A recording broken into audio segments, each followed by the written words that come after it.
ওই হলো কুমার। কুমার ওকেই ভাবছি ডেকে নিব। বিয়ে থা করেনি, বুড়ো বয়সে ওরও একটা সঙ্গী হয়, আমারও একা থাকতে হবে না। Very good, very good. Very good না? আমি জানতাম এই প্রস্তাবটা তোমার ভেরি গুডই মনে হবে। ঘেরেছু হবে, তোমার মুন্ডু হবে। শোনো শোনো, তুমি বরং তাড়াতাড়ি বেরিয়ে পড়ো, আকাশের অবস্থা ভালো না। যদি মেঘ ঘনিয়ে আসে তাহলে হয়তো তোমার আর যাওয়াই হবে না। যাও যাও, তাড়াতাড়ি বেরিয়ে পড়ো। এসো এসো। বাপরে, তোমার তো আর তর সইছে না দেখছি। আমাকে তাড়াতে পারলেই বাঁচো। হ্যাঁ, আচ্ছা বৃষ্টিটা একটু ঝরুক, তারপর যাবো। হ্যাঁ, ভাবলাম এক্ষুনি নবকে চলে আসতে বলি, তা না। দেখ ধ্যাত কি ধ্যাত, হ্যাঁ এখনো যায়নি তাতেই ধ্যাত। নির্লজ্জ কোথাকার, বুড়ো বয়সে কপাল কুণ্ডলা হয়ে বসেছেন। 30 বছর বাদে শালা নবকুমার এসে হাজির। একটি ইয়ার কি নাকি? হ্যাঁ, তুমি এটা দারুণ বলেছো, ব্র্যান্ড। আমি কপাল কুণ্ডলা, অবিশ নবকুমার। তুমি বেশ কাপালি বলো, পুরো বঙ্কিমচন্দ্র হাজির। আমি কাপালি? শালা এত বড় আস্পর্ধা। বলি এতদিন পর এসব নবগোপাল টোপাল হাজির হচ্ছে কেন? ও হাজির হবে না, আমাদের একটা অ্যালামনাই অ্যাসোসিয়েশন আছে তো, সব 92 ব্যাচ। সেখানে নব আসবে না তো কখনো হয়? সব বন্ধুরা এসে হাজির। রোজ বিকেলে সেখানেই তো যাচ্ছি। ট্যাডাং ট্যাডাং, সবার সঙ্গে দেখা হচ্ছে। টেডেং টেডেং টেডেং। তোমার অনেক বন্ধু না? অনেক। কিরকম? শ্রীদেব, শান্তনু, বিশ্বনাথ, প্রদীপ, অসীম। বাহ বাহ বাহ। শঙ্কর, অসীম, অরূপ, শেখর। একটাও মেয়ে বন্ধু নেই? আছে আছে আছে, পূর্বী, সুমা, পপি, দু একটা, নেই বললেই হয়। বাহ বাহ, চমৎকার। তাহলে তো আমাকে আর দরকার নেই তোমার। তুমি কষ্ট সহ পরিবৃত হয়ে থাকো, আমি চললাম। এসো এসো। ওহে, রাত্রি হয়ে গেছে, তুমি কিছু খেয়ে যাবে?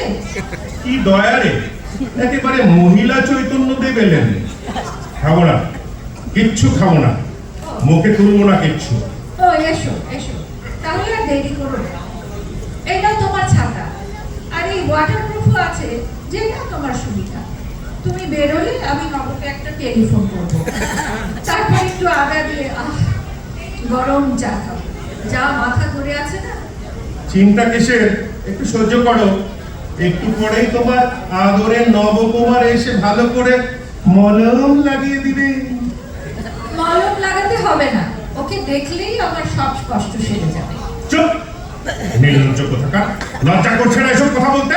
তোমার লজ্জা করবে কেন? সত্যিই তো, খালি একটাই চিন্তা, এত ঝড় ঝাপটা, নব যদি আসতে না পারে তাহলে তো খুবই মুশকিল। রাত্রির বেলা বাজ পড়লে আমার তো খুব সমস্যা হয়। এই সব চপ, আর একটাও কথা না।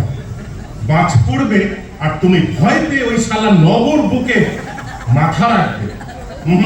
তা হবে না, আমি হতে দেব না। এটা আমার বাড়ি, এটা আমার বউ, আর আমার বউকে জড়িয়ে ধরবে বেটা half Kayastha. No no no, never never. Half নয়, পুরো। ওই হলো পুরো পুরো পুরো। তাহলে তুমি যাবে না? না, আমি যাব না। এই আমি বসলুম। এসো কি? এসো, এদিকে এসো, কেন? আমার পাশে বসো। বাজ পড়বার দরকার নেই, তুমি এক্ষুনি আমার বুকে মাথায় রাখো। রাখো রাখো বলছি। এই অমরেশপুরীর বুকে মাথা রাখবে? হতে উত্তম কুমার, তাহলে মাথা তুলতামই না। খবরদার, আর একটাও কথা নেই। নো উত্তম কুমার। মানদা, 2 কাপ চা দিয়ে যাও, আদা দিয়ে। মানদাকে ডাকছো কেন? দেখতে পাবে। ছাড়ো ছাড়ো না, ছাড়ো না। আসো আসো, মানদা এসে দেখো কি হচ্ছে। দাদা বাবু অমরেশ পুরী না উত্তম কুমার? শালা হাফ কায়স্তর নিকুচি করি। চপ, নড়বে না, একদম নড়বে না। বুকের মধ্যে লেপটে থাকো, যেমন আছো তেমনি থাকো, লেপটে থাকো। লেপটে থাকো একদম। লেপ্টে থাকো